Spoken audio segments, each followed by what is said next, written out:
आप देख रहे हैं स्पेशल रिपोर्ट। आपके साथ मैं हूं अंजना ओम कश्यप। आज स्पेशल रिपोर्ट में कोरोना के कड़वे सच की बात करेंगे। ऐसा कड़वा सच जो सरकार और सिस्टम को बहुत चुभेगा।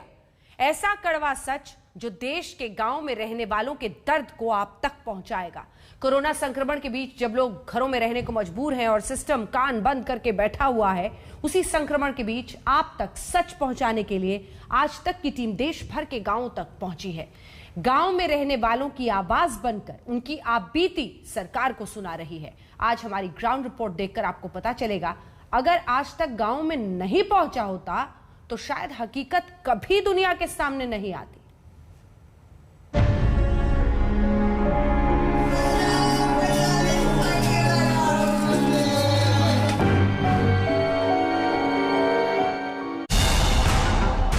आप तक सच पहुंचाने के लिए गांवों में आज तक पंजाब की बात हो, हरियाणा की बात हो, अब हजारों की संख्या में लोग संक्रमित हैं और वहीं सैकड़ों के हिसाब से संक्रमितों की मौत हो रही है। संक्रमण के बीच कैमरे पर साहस वाली रिपोर्टिंग। कोरोना को लेके अभी भी वो एक स्टिग्मा होता है कि आपको अगर कोरोना से मौतें हुई, गांव में बाहर चर्चा होगी तो लोग मानने को भी तैयार नहीं होते हैं कि कोरोना से मौत हुई है। गांवों में दूर दूर तक कोई नहीं, सिर्फ आज तक। ग्रेटर नोएडा के पारसोल में मैं मौजूद हूँ। सर्वेश मलिक हैं, जिनकी उम्र 42 से 43 साल के लगभग की थी। इनकी तबीयत अचानक खराब हुई और इनकी मौत हो गई। जहां सरकार नहीं पहुंची वहां पहुंचे रिपोर्टर। ये किला बरिया गांव है संगरूर जिले का और यहाँ पर बाकायदा डिस्पेंसरी बनी हुई है, बिल्डिंग बनी हुई है। लेकिन इस डिस्पेंसरी में यहाँ पर अगर कोई गांव का आदमी आता है इलाज के लिए तो उसे ये ताला लटका मिलेगा। आज तक की आंखों देखी गांवों का अनदेखा सच। जी हां, हम आपको महानगरों से दूर पिछड़े इलाकों में बसे गांवों का हाल दिखाएंगे। उससे पहले दिल्ली एनसीआर से ये रिपोर्ट आपको दिखाते हैं। दिल्ली एनसीआर से सटे एक गांव भट्टा परसौल की आप बीती सुनिए।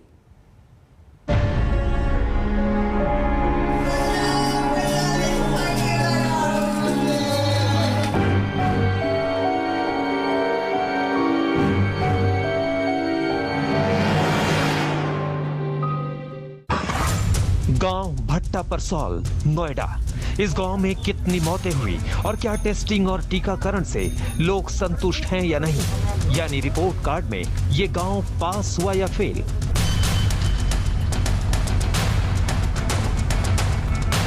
ये उत्तर प्रदेश का भट्टा परसौल गांव है। आज तक इस गांव में स्वास्थ्य विभाग के दावे और उस दावे की हकीकत को कैमरे में कैद करने पहुंचा। गांव में कदम रखते ही आपको घरों में मातम पसरा हुआ दिखेगा।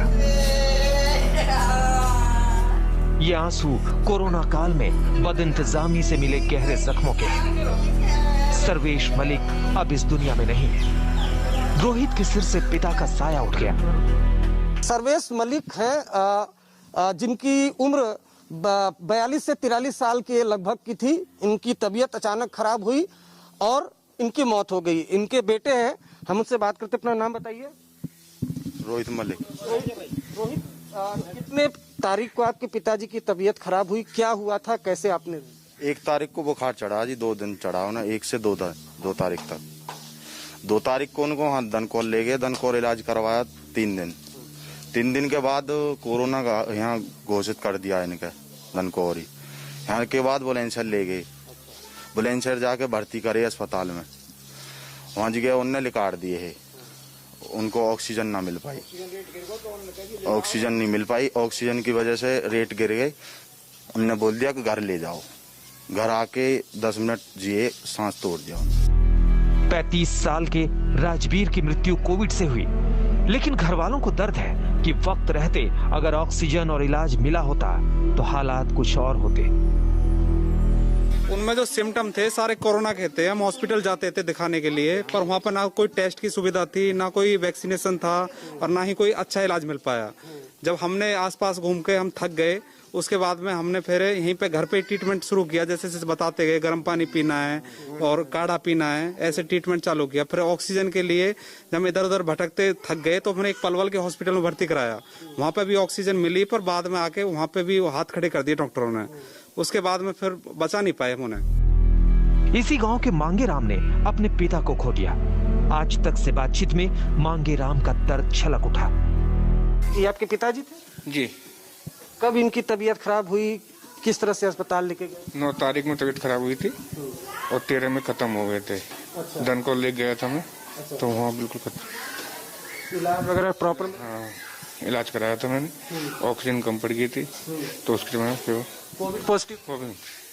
तो जब 1 मई को तबीयत खराब, उसके पहले गांव में टेस्टिंग वगैरह हो रही थी? नहीं। भट्टा परसौल गांव में कई लोगों की मृत्यु कोरोना से हुई, ऐसा गांव वालों का कहना है। लेकिन 7000 आबादी वाले इस गांव में टेस्टिंग और टीकाकरण पर लोगों की आप बीती सुनिए। गांव में टेस्टिंग हो रही है? टेस्टिंग नहीं हो रही, यहाँ हुई 2 दिन टेस्टिंग हुई, फिर वहाँ बुलाने लगे दनकौर। और यहाँ नंबर ना आवे, वहाँ 500 आदमी 700 आदमी पहुंचे हैं और लोग बड़े बूढ़े से जहाँ तो वे बेचारे किधर के नहीं चले जाए उल्टी। प्रशासन का दावा है कि तमाम गांव में टेस्टिंग हो रही है, लेकिन आज तक की टीम जब परसौल गांव पहुंची तो गांव वालों ने बताया कि गांव में टेस्टिंग नहीं हुई। यहां तक कि गांव के स्वास्थ्य उपकेंद्र में डॉक्टर नहीं आते। परसौल गांव की बात करें तो यहाँ पर कोरोना के कई मरीज आ रहे हैं, ऐसा गांव वालों का दावा है। गांव की आबादी 6000 से ज्यादा है और परसौल गांव में यही एक स्वास्थ्य उपकेंद्र है परसौल का। और यहाँ पर जैसा गांव के लोग बताते हैं कि हफ्ते में 1 दिन महिला नर्स आती है और टीकाकरण करती है महिलाओं को। वैक्सीनेशन का भी यहाँ पर काम चला कुछ दिन, लेकिन फिलहाल थमा हुआ है। गांव के रहने वाले स्थानीय निवासियों का कहना है कि यहाँ सिर्फ बच्चों का टीकाकरण होता है। ये बुधवार में 1 बार खुलता है हफ्ते में। अच्छा। 1 घंटे के लिए बस। अच्छा।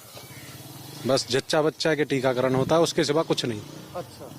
और इस गांव की आबादी कितनी है और इस आबादी में कितने सरकारी अस्पताल? 7000 प्लस है आबादी। अच्छा। और ये अकेला उपकेंद्र है बस, और कुछ नहीं। उसके अलावा कोई सरकारी कोई नहीं है, कोई सरकारी अस्पताल। कोरोना के कहर से पूरा परसौल गांव महामारी की दहशत में है और इस दहशत की बड़ी वजह सरकारी सिस्टम का सच दिखाती ये तस्वीरें हैं। दूसरा, इलाज के नाम पर एक आयुर्वेदिक अस्पताल है। इमारत आप देख पा रहे हैं, उससे ही आप अंदाजा लगा सकते हैं। जर्जर इमारत है, बोर्ड भी उस पर लिखा हुआ है आयुर्वेदिक चिकित्सालय उत्तर प्रदेश सरकार। दरअसल ये जो पूरी बिल्डिंग थी, ये पुरानी बिल्डिंग थी जो गांव के लोगों ने सरकार को दान में दे दी ताकि इसमें अस्पताल बनाया जा सके। गांव का हाल आपने देखा, लेकिन स्वास्थ्य विभाग की टीम खुद अपनी पीठ ठोकती हुई दिखाई दी। 2 बजे से 5 बजे। टेस्टिंग कितने से कितने बजे तक? फील्ड में हम लोग 10 से 5 बजे तक कर रहे हैं और यहाँ भी 2 बजे तक होता है, जो 8 से 2 का है टाइम, तो 2 बजे तक यहाँ चलती है, 4 बजे तक। वैक्सीनेशन वगैरह हो रहा है? वैक्सीनेशन चल रहा है लगातार? हाँ, वैक्सीनेशन लगातार चल रहा है। दिन में कितने वैक्सीन लग जाते हैं? दिन में 100-150 का टारगेट रहता है, वो पूरा हो जाता है। परसौल गांव में कई घरों से मातमी चीखों के शोर से भी स्थानीय प्रशासन की नींद नहीं टूटी है। अभी भी टेस्टिंग और टीकाकरण का इंतजार लोगों को है। हमारी पड़ताल की रिपोर्ट कार्ड में ज्यादातर गांव वाले असंतुष्ट दिखे, यानी नोएडा का गांव भट्टा परसौल इंतजामों से संतुष्ट नहीं है। अरविंद ओझा, भट्टा परसौल गांव, ग्रेटर नोएडा, आज तक। अब लिए चलते हैं आपको पंजाब के ग्रामीण इलाकों में संक्रमण की सुनामी से लोगों की मौतें हो रही हैं, लेकिन गांवों में अभी भी टेस्टिंग ट्रीटमेंट की हालात ऐसी है कि भगवान भरोसे।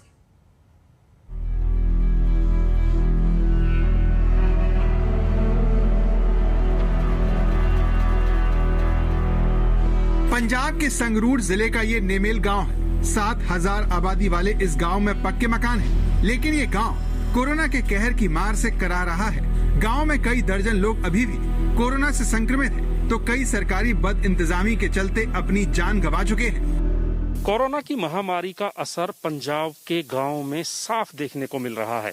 एक एक गांव में बड़ी तादाद में लोग कोरोना पॉजिटिव हो रहे हैं, तो मौतों का आंकड़ा भी कहीं ना कहीं जिस तरीके से बढ़ता जा रहा है, ये कहा जा सकता है कि पंजाब में मृत्यु दर देश में सबसे सर्वाधिक है।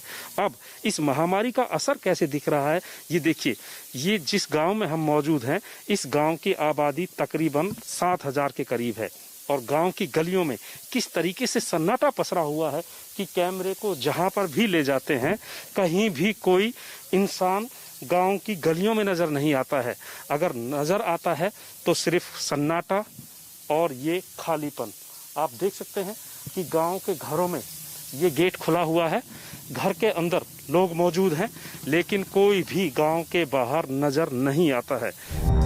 नेमोल गांव के रहने वाले 40 साल के मालविंदर सिंह अब इस दुनिया में नहीं है। कोरोना से संक्रमित हुए और फिर एक अस्पताल से दूसरे अस्पताल दौड़ते दौड़ते जिंदगी ने साथ छोड़ दिया। कोरोना महामारी की दूसरी वेव आई तो इस वेव ने खासकर युवाओं को अपना निशाना बनाया। यानी कि जो लोग घरों में काम करने वाले थे, कमाने वाले थे, कहीं ना कहीं उन पर इस महामारी का कहर टूटा। संगरूर जिले के नेमोल गांव में हम मौजूद हैं। 10 महीने की इस मासूम बच्ची को देखिए, ये लगातार एक टक अपने पिता की तस्वीर को देखे जा रही है और शायद उसे ये नहीं पता कि उसके पास पिता के रूप में अब सिर्फ तस्वीर रह गई है। और ये तस्वीर जो है बहुत पुरानी नहीं है, यानी कि 10 तारीख को इसी महीने में मलविंदर सिंह की डेथ हुई है। नहीं, घर में हमारे सिर्फ यही कमाते थे, बाकी जो हमारे ओल्ड पेरेंट्स आ गए, छोटे बच्चे आ गए घर में, और हमारा कमाई का कोई सोर्स ही नहीं था। यही कमाते थे, सब कुछ यही संभालते थे घर का काम। आज घर में मातम है क्योंकि अब इस पत्नी का सुहाग छिन गया है। इस बेटी के पिता और इन बुजुर्ग माँ बाप के बुढ़ापे का सहारा इसी गाँव के रहने वाले 55 साल के बलदेव खान की जान कोरोना ने ले ली। संगरूर जिले के नेमोल गांव में ही इस समय हम मौजूद हैं और ये दूसरा घर है जहां पर कोरोना से मौत हुई है। यानी कि कोरोना का कहर अब गांव में टूटने लगा है और गांव के गांव कहीं ना कहीं कोरोना से प्रभावित होते जा रहे हैं। बलदेव खान का ये घर है और ये छोटी सी तस्वीर इनके हाथ में आप देख सकते हैं, उनके बेटे हैं और ये कह रहे हैं कि पिता की मौत के बाद कहीं ना कहीं इस घर पे अब दुखों का पहाड़ भी टूटने लगा है। इस गांव के कई परिवार हैं जिनके सिर पर दुखों का पहाड़ टूट पड़ा है। आज बलदेव खान के घर में मातम का माहौल है और कोई कुछ बोलने की हालत में नहीं है। संगरूर जिले में टेस्टिंग और इलाज का अंदाजा आप किला बोरिया गांव के स्वास्थ्य केंद्र पर लटकते ताले से लगा सकते हैं। कोरोना की महामारी शहरों से गांव की तरफ बढ़ रही है, लिहाजा पंजाब सरकार ने भी गांव में फौरी तौर पर कोरोना की फतेह किट पहुंचाने का ऐलान किया है और सरकार का दावा है कि गांव में बुनियादी सुविधाएं बहुत जल्द मजबूत की जाएंगी। लेकिन किस तरीके से की जाएंगी, इसका जीता जागता उदाहरण आप देखिए। ये किला बरिया गांव है संगरूर जिले का और यहाँ पर बाकायदा डिस्पेंसरी बनी हुई है, बिल्डिंग बनी हुई है। लेकिन इस डिस्पेंसरी में यहाँ पर अगर कोई गांव का आदमी आता है इलाज के लिए तो उसे ये ताला लटका मिलेगा। इतना ही नहीं, गांव में अगर किसी को अपने कोरोना की जांच करवानी है या वैक्सीन लगवानी है तो इस तरह की कोई सुविधा इस गांव में फिलहाल मौजूद नहीं है। स्थानीय लोगों का कहना है कि गांव में इलाज की कोई सुविधा नहीं है, ना तो दवाइयों की, ना ही टेस्टिंग और टीके की। यानी गांव वाले भगवान भरोसे हैं। डॉक्टर यहाँ पर कोई डॉक्टर वहाँ पे कोई नहीं आया। जिंदी बनी उन्दी बंद ही है, ये पता नहीं कैसी सीट लगी, ताला लगा है, कभी डॉक्टर नहीं आए थे। अच्छा ये बताइए, अगर गांव में किसी को कोरोना की वो है कि मेरे को हो सकता है या नहीं हो सकता है, सिम्टम्स हैं, तो वो अपनी जांच कराने के लिए कहाँ जाए? आप तो लोंगोल या संगरूर जाना पड़ेगा, वहाँ तो कोई सुविधा नहीं है। संगरूर यहाँ से कितनी दूर है? संगरूर से 11 किलोमीटर है। 11 किलोमीटर जी। मतलब गांव में कोई सुविधा नहीं है, ये डिस्पेंसरी बस सिर्फ सफेद आती है। हाँ जी बिल्कुल खाली पड़ी है, जितनी आई है बनी है ना, ये इतनी कोई कदे भी डॉक्टर नहीं आया इसमें। सोचिए, गांव में साल 1991 में डिस्पेंसरी तो खुल गई लेकिन कभी लोगों को इलाज नहीं मिला। ये तब है जब गांव में कोरोना संक्रमण की सुनामी लोगों को बेमौत मार रही है। सत्येंद्र चौहान, संगरूर, आज तक। संगरूर की आंखों खोल देने वाली रिपोर्ट आपने देखी। आज तक की संवाददाता मौसमी सिंह की रिपोर्ट अब दिखाते हैं। राजस्थान के उस गांव में वो पहुंची जहां 2 दर्जन से ज्यादा लोगों की पिछले कुछ दिनों में मृत्यु हो चुकी है। लेकिन गांव वाले आज भी कोरोना संक्रमण से हुई मौतों पर पर्दा डालने में लगे हुए हैं।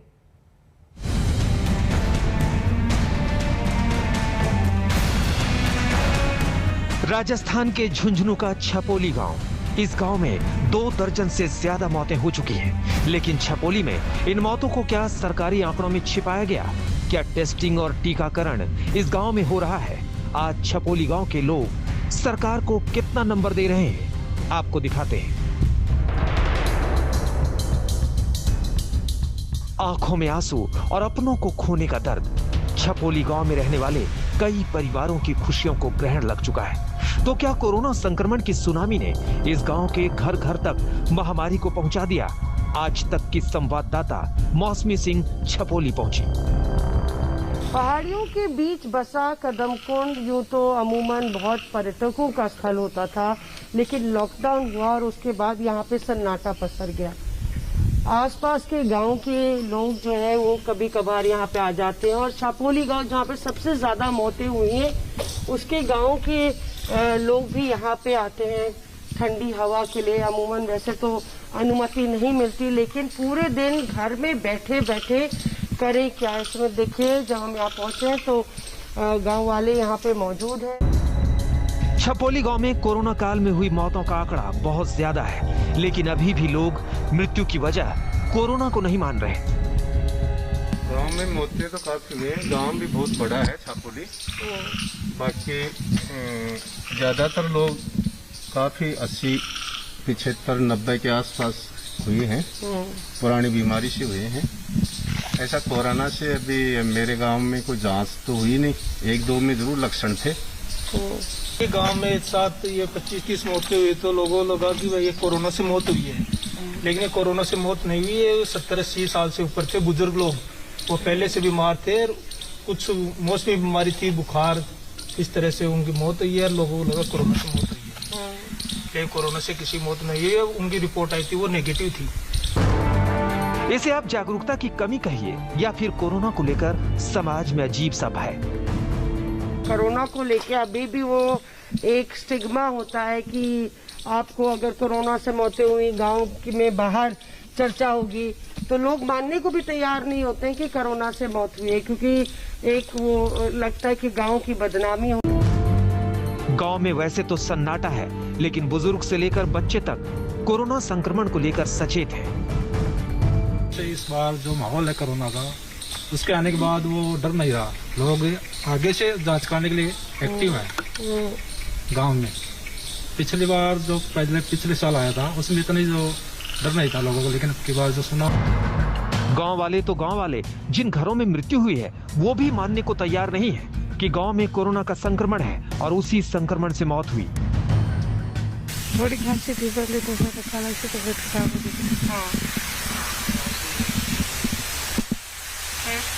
फिर हमने हॉस्पिटल लेके गए थे, उदयपुराटे हॉस्पिटल में लेके। अब हम आपको बिहार के स्वास्थ्य केंद्र लिए चलेंगे, यहाँ की दुर्दशा की कहानी दिखाते हैं। जी हाँ, आपने पिछली रिपोर्ट में देखा किस तरह से गांव में लोग अभी भी कोरोना के नाम से और कोरोना की वजह से मौत हुई है ये मानने को तैयार नहीं है। लेकिन यहां पर व्यवस्था को बिहार में कौन बताए कि हेल्थ सेंटर्स ही खुद बीमार हैं। जी हां, हेल्थ सेंटर को आप देखेंगे तो समझ जाएंगे कि सरकारी लापरवाही कैसे लोगों की जिंदगी के साथ खिलवाड़ कर रही है।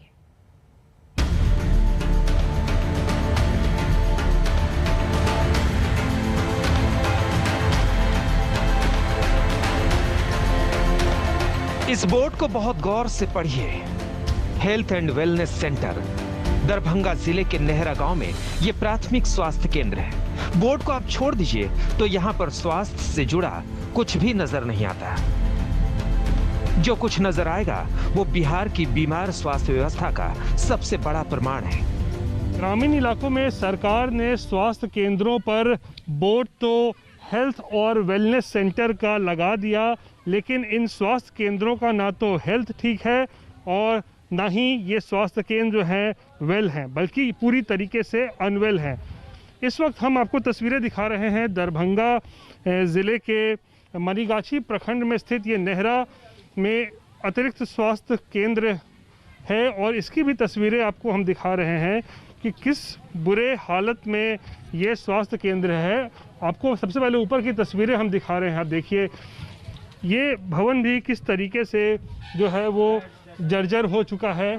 इसका छत जो देख सकते हैं आप, कई जगह से वो टूट चुका है और इसी का इस्तेमाल जो है सरकार स्वास्थ्य केंद्र के रूप में कर रही है। गांव में रहने वाले अगर बीमार हो जाए तो उनके इलाज के लिए यही केंद्र बना था, लेकिन अब सिर्फ स्वास्थ्य केंद्र का ढांचा बचा है। दवाई, डॉक्टर, सब कुछ लापता है।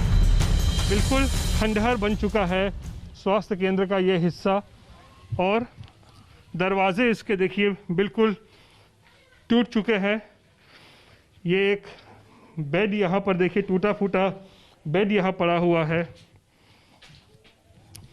अलमारी एक यहाँ पर है, खिड़कियाँ जो हैं वो टूट चुकी हैं और पूरी की पूरी तरीके से आप देख सकते हैं कुछ दवाइयाँ भी जो हैं वो फेंकी हुई हैं। तो और चारों तरफ देखिए जाले जो हैं आपको दिखेंगे। छत देखिए इसका टूटा हुआ है।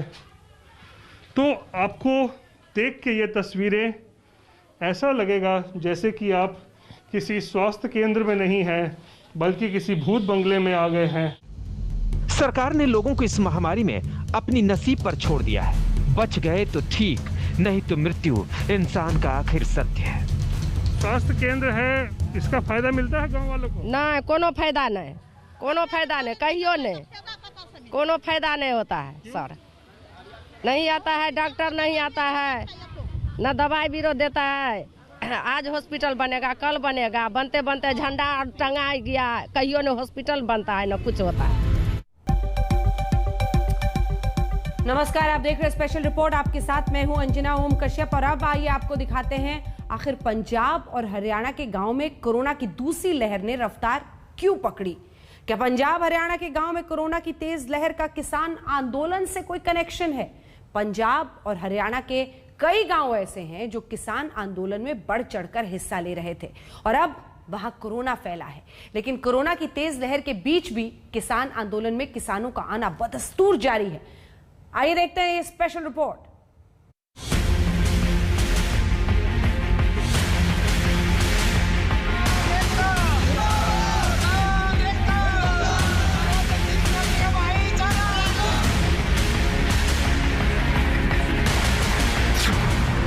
क्या पंजाब और हरियाणा में किसान आंदोलन से फैला कोरोना?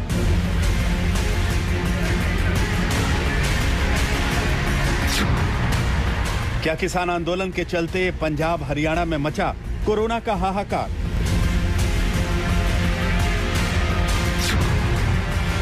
क्या दिल्ली बॉर्डर पर बैठे किसानों ने कोरोना की दूसरी लहर तेज कर दी? क्या है पंजाब और हरियाणा में कोरोना और किसान आंदोलन का कनेक्शन? किसान आंदोलन और कोरोना पर क्या कह रही है हरियाणा की खट्टर सरकार? सिंघू बॉर्डर, टिकरी बॉर्डर और गाजीपुर बॉर्डर पर किसान आज भी कृषि कानूनों के खिलाफ धरना दे रहे हैं।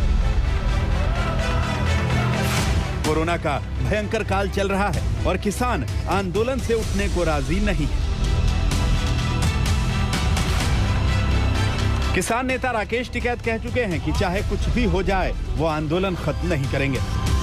तो जैसे उन्होंने 12 एलिगेशन पहले लगाए, ये 13वां भी एलिगेशन लगा लेंगे। बीमारी का रास्ता हॉस्पिटल जाता है, इनको हॉस्पिटल पर काम करना चाहिए और आंदोलन का रास्ता पार्लियामेंट जाता है। हम अपना वहाँ का रास्ता देखेंगे, ये अपने अस्पताल का रास्ता देखें। अगर कोई आदमी बीमार होगा तो वो हॉस्पिटल जाएगा। किसान आंदोलन का रास्ता जो है वो पार्लियामेंट है। तो दोनों का कहीं मेल मिलाप है ही नहीं कहीं।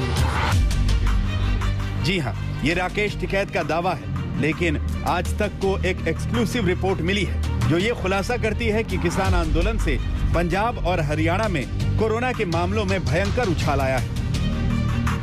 हम आपको बता दें कि अकेले पंजाब के मुक्तसर के भुंदर गांव में हर हफ्ते किसान आंदोलन में शामिल होने वाले 6 किसान आते थे और पंजाब का ये गांव अब कंटेनमेंट जोन घोषित हो चुका है। इस एक गांव में 138 किसान कोरोना पॉजिटिव हैं, जबकि 6 किसानों की कोरोना से मौत हो चुकी है।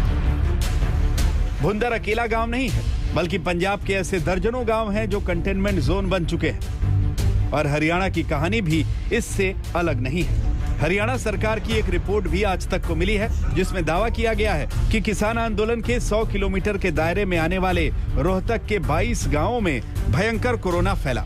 सरकार की रिपोर्ट के मुताबिक रोहतक के इन 22 गांवों में 804 लोगों की मौत हो चुकी है। किसान आंदोलन की धरना प्रदर्शन स्थलों पे अब 2 लोगों की कोविड-19 संक्रमण से मौत हो चुकी है।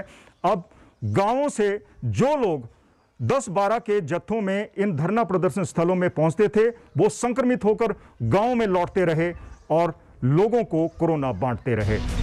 इतना ही नहीं, हरियाणा के 45 से ज्यादा गांव अभी तक कंटेनमेंट जोन घोषित हो चुके हैं। क्योंकि आप बॉर्डर्स पे बैठे हैं, वैक्सीनेशन करा लीजिए, हरियाणा सरकार आपकी मदद करे। सब बातें तो हमारी अपनी है प्रदेश की, लेकिन जो केंद्रीय नेताओं से मेरी बातचीत हुई है, इस संदर्भ में सारे विषयों की जानकारी उनको दी है और इससे सारी बातों को तो एक प्रकार से अवगत कराया गया उनको और सब धैर्य रख करके हम आगे। हम आपको ये भी बता दें कि पिछले 2 हफ्तों के दौरान हरियाणा के 10 गांवों में 239 के करीब रहस्यमयी मौतें हुई हैं। ये सभी गांव हिसार, रोहतक, सोनीपत, भिवानी और झज्जर जिले से आते हैं। हमारे ज़िले की बात है तो हमारे हुगली एरिया का जो बुराई एरिया है, इसमें भी केसेस बढ़े हैं और बाकी जो हमारा गन्नौर और कोहना का एरिया था, इनमें भी केसेस थे। वैक्सीनेशन वहाँ पे स्टार्ट की गई है, तो अभी 2200 के आसपास वहाँ पे वैक्सीनेशन तो कराई। जहाँ कहीं भी मिक्सिंग है वहाँ डेफिनेटली ये तो है कि वहाँ केसेस बढ़। सच ये भी है कि टिकरी बॉर्डर पर कोविड-19 से 2 किसानों की मौत हो चुकी है। भारतीय किसान यूनियन के चीफ जोगिंदर सिंह उग्राहन खुद मार्च में कोरोना पॉजिटिव हो चुके हैं, जबकि कई नेताओं में कोरोना जैसे लक्षण होते हुए भी उन्होंने कोरोना का टेस्ट करवाने से इनकार कर दिया। डेड बॉडी आई थी बलबीर सिंह सन ऑफ मक्खन सिंह, कुंडली फार्मा एजुकेशन साइट से आई थी, कल रात को आई थी। पुलिस की रिक्वेस्ट थी कि उसका कोविड-19 टेस्ट किया जाए, तो रैपिड एंटीजन टेस्ट में बॉडी पॉजिटिव आई है। हमारे 400 के करीब किसान उनकी डेथ हो चुकी है, सभी का आज तक पोस्टमार्टम हुआ है, किसी का कोरोना पॉजिटिव नहीं आया। और अब सरकार का एक षड्यंत्र है, सरकार की एक चाल है, किसान को बुखार हुआ ही नहीं तो पुलिस क्यों लिख रही है कि इसको बुखार है 2 दिन से, और जानबूझकर ये लिखने के बाद यहाँ पे उसका मतलब कोविड टेस्ट करवाया, जानबूझकर उसका कोविड को पॉजिटिव की रिपोर्ट दी गई, सिर्फ आंदोलन को बदनाम करने के लिए। किसान आंदोलन बीते साल नवंबर से ही जारी है, लेकिन अप्रैल में कोरोना की तेज लहर के बावजूद आंदोलन नहीं रुका। दिल्ली बॉर्डर पर तीनों आंदोलन साइट्स के अलावा किसान रैलियां, विरोध प्रदर्शन और महापंचायतें भी जारी रही। 16 मई को हरियाणा के हिसार में किसान संगठनों की पुलिस से भिड़ंत हुई। 12 मई को पंजाब के रूपनगर में 5000 किसानों की रैली हुई। 8 मई को 32 किसान संगठनों ने पूरे पंजाब में कोरोना लॉकडाउन के खिलाफ विरोध किया। 2 मई को हरियाणा के अंबाला में किसान नेता राकेश टिकैत ने रैली की। अब आंदोलन कर रहे किसान और यूनियन लीडर इस बात को लेकर डरे हुए हैं कि कहीं कोरोना के चलते आंदोलन ही खत्म न हो जाए। चंडीगढ़ से मंजीत सहगल के साथ आज तक ब्यूरो। और अब बात गांव में वैक्सीनेशन की। जी हां, उत्तराखंड से लेकर मध्य प्रदेश तक गांवों में लोग वैक्सीनेशन के नाम से भी खौफ खा रहे हैं।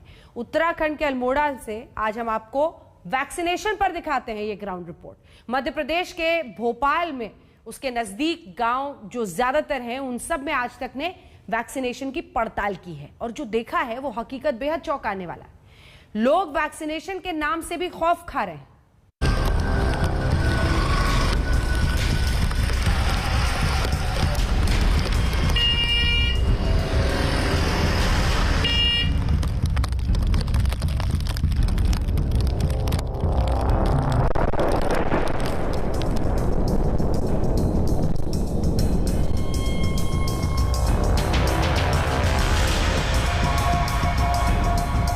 अल्मोड़ा में टपकता टीका केंद्र। एक तो वैक्सीनेशन का डर, ऊपर से खस्ता हाल टीकाकरण केंद्र। तस्वीरें उत्तराखंड के अल्मोड़ा के टीकाकरण केंद्र की हैं, जो इस वक्त वीरान पड़ा है। तो इसके 2 कारण हैं। एक तो वैक्सीनेशन को लेकर गांव वाले घबराए हुए हैं।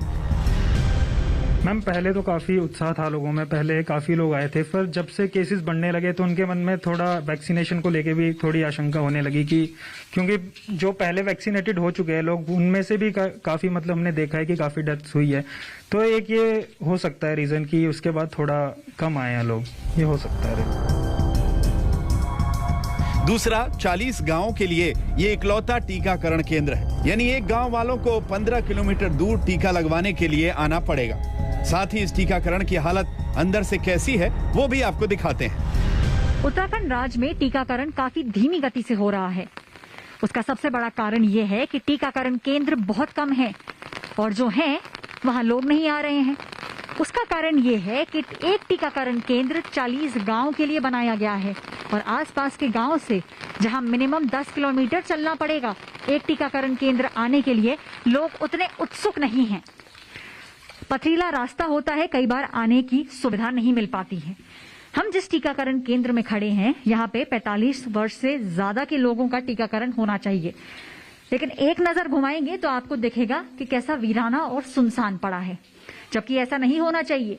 उत्तराखंड में पिछले कई दिनों में कोविड के केसेस तेजी से बढ़ रहे हैं और मौत का आंकड़ा भी दिन पर दिन बढ़ता जा रहा है, लेकिन इन सब चीजों के बावजूद यहाँ पे सन्नाटा पसरा है। उसका कारण ये जो कंडीशन इस टीकाकरण केंद्र की है, ये भी उसका एक बड़ा कारण है। ये वो कमरा है जहाँ पे लोगों को इंतजार करना चाहिए, वेटिंग रूम, लेकिन आप वेटिंग रूम की कंडीशन देखिए, ऊपर से पानी टपक रहा है, नीचे बाल्टी लगाई हुई है। अब ऐसे में कौन आएगा टीका लगवाने के लिए? जब यहां से निकलते हैं तो दूसरे कमरा, ये वो कमरा है जहां पे टीकाकरण होना चाहिए, लेकिन इसकी हालत भी बहुत खस्ता है। यहां पर हर तरफ पानी बिखरा हुआ है, छत मानिए ऐसा लग रही है कि किसी भी क्षण गिर जाएगी। जब आप इस कमरे के बाद ऑब्जर्वेशन रूम में जाते हैं, ऑब्जर्वेशन रूम वो कमरा है जहां पे जब एक बार टीका लग जाता है उसके बाद गाइडलाइंस के तहत आधा घंटा यहाँ पे लोगों को बिठाया जाता है ताकि ऑब्जर्व किया जाए कि कहीं टीके से कोई रिएक्शन तो नहीं हो रहा है। यहाँ पर भी एक ऑक्सीजन कॉन्सेंट्रेटर तो है, लेकिन उस पर पन्नी चढ़ी हुई है, इसका मतलब इसको इस्तेमाल नहीं किया जा रहा है। और दूसरी ओर यहाँ पे एक सिलेंडर भी है। छत की हालत यहाँ भी बुरी है, ऐसा लग रहा है कि हर चीज पर पानी टप टप टप टप काफी दिनों से गिरता जा रहा है और कहीं ऐसा ना हो कि अगले आने वाले कुछ दिनों में ये बिल्डिंग की हालत इससे भी ज्यादा खस्ता हो जाए। कहीं ना कहीं अब एक्सपर्ट्स का मानना है कि एक ही तरीका है कोविड को हराने का, और वो है टीकाकरण, टीकाकरण और टीकाकरण। लेकिन इसके बावजूद जिस तरीके की कंडीशंस देखने को मिल रही हैं उत्तराखंड के अंदर, जहां पे मौत का आंकड़ा भी बढ़ता जा रहा है, लग रहा है कि टीकाकरण बहुत धीमी गति से हो रहा है और गांव वालों को ऐसी जगह आने में कहीं ना कहीं हिचक है। उनको लगता है कि ऐसा ना हो कि हमें कोविड घर पे ना हो, तो ये ना हो कि यहाँ आके कोविड संक्रमित हो जाएं।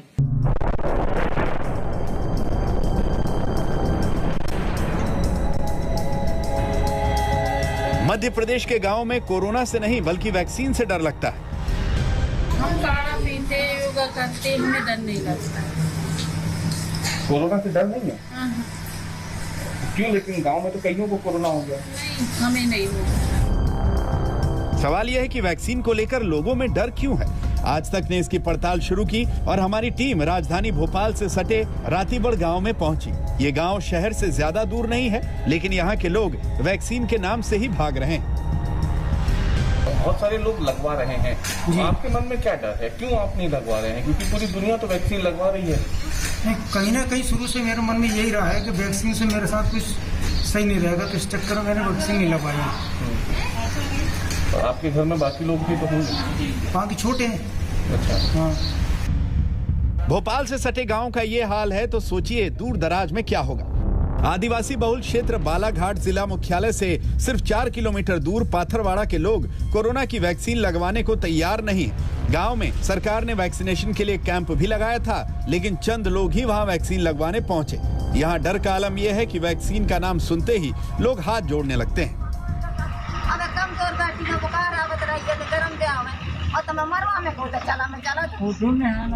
हालांकि गांव में ऐसे लोग भी हैं जो वैक्सीन लगवा चुके हैं और स्वस्थ हैं।